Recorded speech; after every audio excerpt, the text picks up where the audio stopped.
Hey, morning, Chris.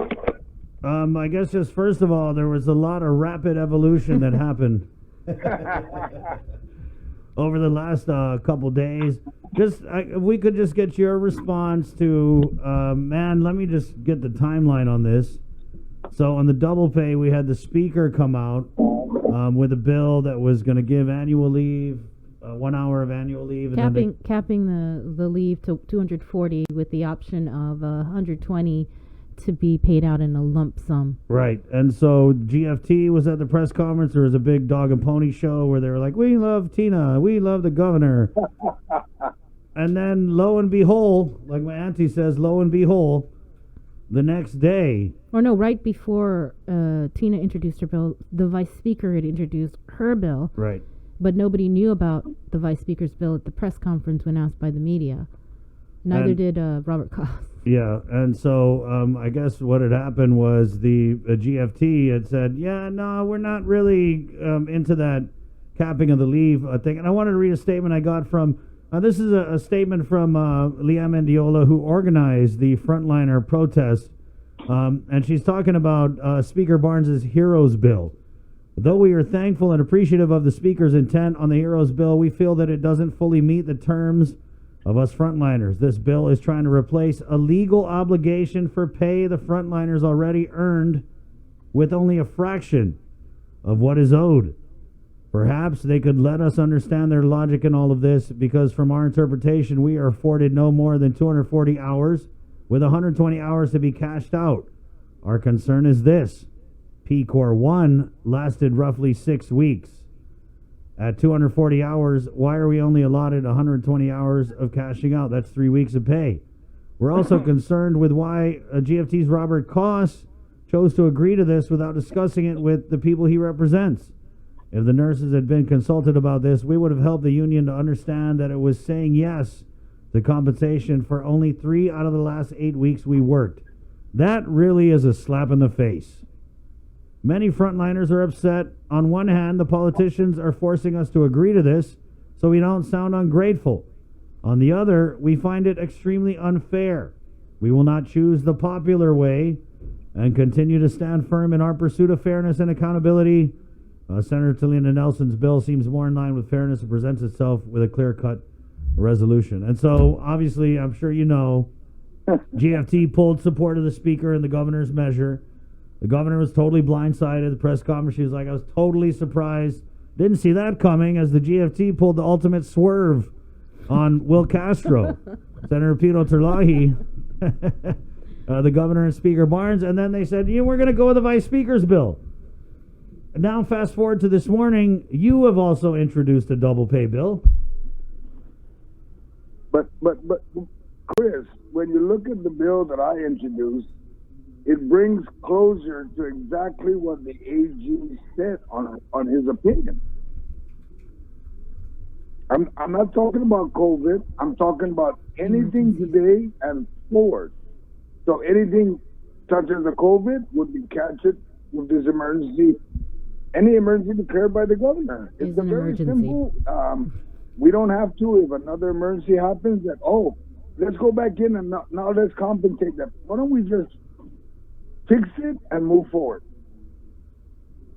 So basically, it's an emergency is an emergency is an emergency?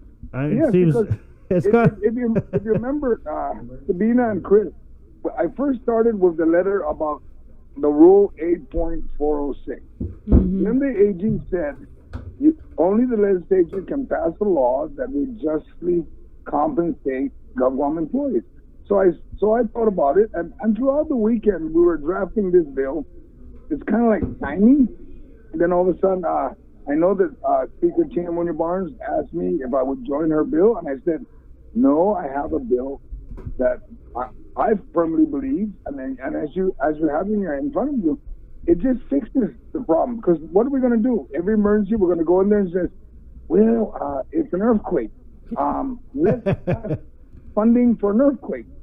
No, it's another pandemic. No, it's a North Korea threat. Huh? He said it's a North Korea threat. Yeah. No, we get it, Senator. I mean, yeah, the argument that, oh, this is only supposed to apply in a typhoon, not a pandemic. I don't get it. I just agree with you. An emergency is an emergency, is an emergency, is an emergency. That's right. And you know what, Chris? If I'm correct, you had an interview with the FEMA folks when it came to compensation. I think the guy's first name was Frank. Frank Mansell. And he said that GovGuam could get funding. I think it's like 75%. So let's hypothetically say, that everybody keeps asking me, well, what is going to cost? Well, let's start with number one. There was already a commitment to Speaker Tina Monia Barnes' funding. So why don't we take a look at how the governor comment on Bill 326 that said if we were to pay this, it would cost the government of Guam $36 million. That's with double pay and hazardous pay. Mm-hmm. So why don't we just remove the hazardous pay? And then I've asked, what is it going to cost to pay double pay? And they haven't given me that. They said they don't know at this point. Yeah. Well, it was easy to identify the cost for. That was funny in the press conference yesterday, Senator, when the governor had said she can't afford it. Then I don't know which reporter was like, well, if you can't afford it, how much is it? And the governor was like, I don't know. I don't know how much it is. I just know we can't afford it. Well, we have to also remember, Chris, that the governor has also stated that as long as the Attorney General says, unless the law changes, this would change the current law. If we change the current law and it's applicable to when the COVID-19 started the emergency, it fixes it forward. It forces the administration and any other future governor that when you have to put a plan together of exactly what you intend to do and what the anticipated cost would be, so that when you ask for federal assistance, you're going to be saying that this is what it costs us in addition, because we have to always remember that federal funding does not pay for what is budgeted by the government, and the government never budgets for disaster, because you never know when it's going to come, and you can't keep putting money aside. So that's why I introduced this bill to fix Section 6226, which is under that typhoon that you just mentioned, and it just fixes it forward, and it's retro to 14 March, which is the day they started. Now, if there's a debate of the exact date, then so be it. But then we can amend that. But I honestly believe that this will just fix it moving today or yesterday's event and forward. And we don't have to come back every time there's a disaster to say, we need to take everything place. And if you notice on this bill, it also covers unclassified. We have people like at DOE, the grab and go. Some of them were part-timers. They're only 9-month employees. They're not covered by anybody's bill there. And then it doesn't cover also, we have to admit that the mayor's staff, they were out there also as frontliners, helping, coordinating, assisting people, and they're not being recognized. And I don't believe that's fair. Yeah. I think everybody needs to be covered, except for, directors, elected official, and so forth. And I have that in this bill. Mm. What about the support from your colleagues, Senator? So we have the HEROES bill, we have the Vice Speaker's bill, we have your bill. What's the discussion going to be like in caucus when you guys decide, are we going to move all three of these forward, or is someone going to just fold? Well, I look at it this way, whichever direction it goes, I'm trying to follow exactly what the Attorney General's opinion was and how the governor has responded. And if we want to do a Band-Aid, I have no problem. I mean, I would be very hesitant, but if we can fix it now, why do we need to keep doing Band-Aids forward? I mean, I don't believe that's good management. And everybody has a great bill out there. They have good intention. But I believe that this should be able to fix it. I mean, if you just follow the bill, it's very simple. It's just compensation, and it covers in this chapter of the title. And we're done and we move on. Right, but everybody. Senator, but what is your response though to this lawsuit? Attorney Tom Fisher yesterday was like, "Thanks to the bills, we don't need them because the law is clear." Right. There's an emergency exists, and so this double pay but we need to remember, entitled. The Attorney General's opinion states there's certain parts that needs to be fulfilled. Right. Senator, stand by real quick, Senator. Sorry. We're KUAM FM, Agotnia, Guam. Thank you guys for joining us again. It's a KUAM News takeover of Guam's favorite containing COVID. Good morning to our listeners on KUAM TV 11, where we now join in progress discussions on Senator Joe San Agustin's double pay bill and the whole double pay issue. Okay, Senator, thank you. Go ahead. Okay, where were we at now? I was asking about Attorney Tom Fisher's lawsuit that was filed on behalf of police officer Steve Tapasnia, and he was saying during his press conference that, thanks for these bills, but they're really not needed because the law is clear that double pay is mandated when an emergency is declared. But at the same token, Mr. Fisher doesn't recognize the AG's opinion, and we have to recognize that. And this bill, I think he did, though. He called it lazy. Well, and remember, they're attorneys. You can call each other lazy all you want. But, Senator, I think when the opinion came out, I think you had said, hey, it's just an opinion. Yeah.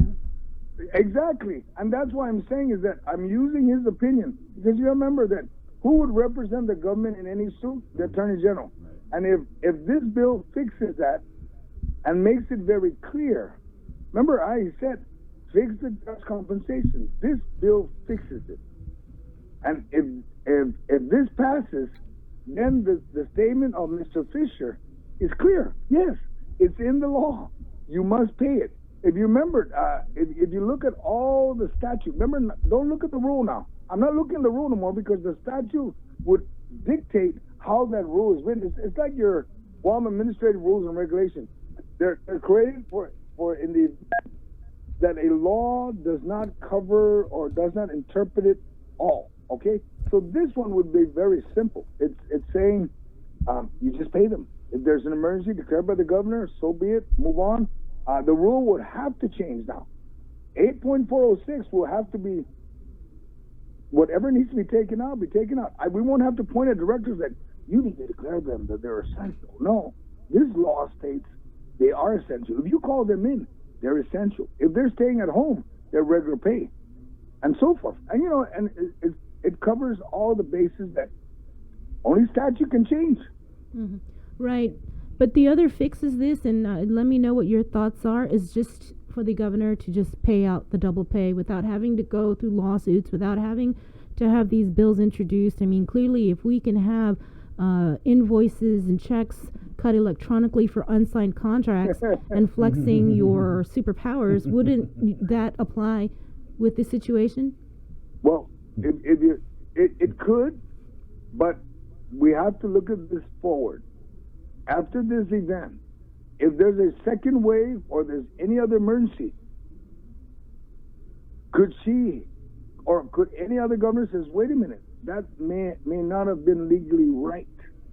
Okay, because remember, like I mentioned, it's only opinion of the AG. But the AG would probably tell her, hold on, Governor, I gave an opinion. You can't do that. Now that if this bill passes, it's statute. You have to pay for any emergency.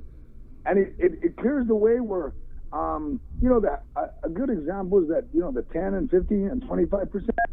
I'm trying to find that in statute that she has the authority to even impose that and even pay it, because I don't remember, and I'm looking through the statute. Right. Is she authorized to pay even but that? The AG... You should ask for a legal opinion on the Attorney Title General. 10. Yeah, I think the Attorney General covered that, Senator, and he said that, because the governor is using the CARES Act funds to pay the COVID differential pay, it's out of his jurisdiction. But he did say that if she was using local money, that she would be out of line because you guys are supposed to dictate compensation for GovGuam employees. And I did ask the governor's spokesperson whether or not local money was being used for the differential pay, and she said, no, it is CARES Act funding. So they just barely... Well, let's take a look at this, Chris and Sabina. It's on the CARES funding. She identified in the budget $29 million. If they're saying there's an additional for Speaker Tina Munoz Barnes funding, then just add them together, and it's beyond when she vetoed Bill 326 and double pays. Senator, can't be paid then. did you discuss your bill with the AG or any assistant AGs? Because I know there's is there an AG budget hearing Friday? Oh yeah, there is. But remember, like I mentioned, it took over 2 weeks to get an AG opinion, and with a cut and paste of a bunch of stuff that we all read together. So we'll put this to the test, and this meets his statement. Only the legislature can pass a law that would justly compensate all. And remember, if you remember correctly, okay, all the bills that was introduced earlier than this, a day earlier too, doesn't cover everybody. And so what are we going to do? We're going to go in now for the next bill to say, well, why don't we pay also the unclassified? Okay, why don't we go ahead and pay? No, why don't we just fix it now and be done and move forward? That's my opinion. And that's my opinion. Which I'm I'm one of 15, so right. We'll see how it works out. We will. Honestly, this is a fix of it all. We will, Senator. We thank you for getting on and sharing your ideas and your thoughts on it. All right, Chris, and I thought you were going to call me on Friday, but you're early by a couple of days, but no problem. Oh, did we make a Friday comment? I don't know. Hey, we could call you on Friday. I'm sure there'd be some interesting, rapidly evolving situations. I mean, there's an oversight hearing tomorrow. Well, yeah, let's talk on Friday then, if you want. Yeah, and then what we'll do is that, remember Friday is the budget hearing. It's based on pre-pandemic and. Oh yeah, that's right. And so don't call me Friday yet until maybe Monday. Or Tuesday. Okay, Monday maybe then. We need to adjust our schedule. Okay. Well, yeah, Monday's a holiday though. Oh well, you can call me Tuesday. I mean, okay. You can pick a day after this oversight, because this oversight is all. The budget hearings are right now all geared to pre-pandemic. So right. Yep. As we look at all this money that's coming in, maybe they don't need as much money in 2021 because they've been covered by CARES. On the federal. Yeah. We just saw this morning the Health and Human Services. There's a 5.6, I believe, million to public health for expanded testing. That's great. Yeah. So we can test more than 28 people and 4 people a day. But makes you wonder, why are we only testing so few? I mean, nobody wants to be tested, or it's not set up at the places where they need to go after folks that the part of their tracing. I don't know. I'm not going to debate what public health does. That's their job. They'll be accountable when time comes up. Mm-hmm. Okay, Senator, we got to run. All right, take care. Thank you. Take care. Be safe. Okay, it's 8:09.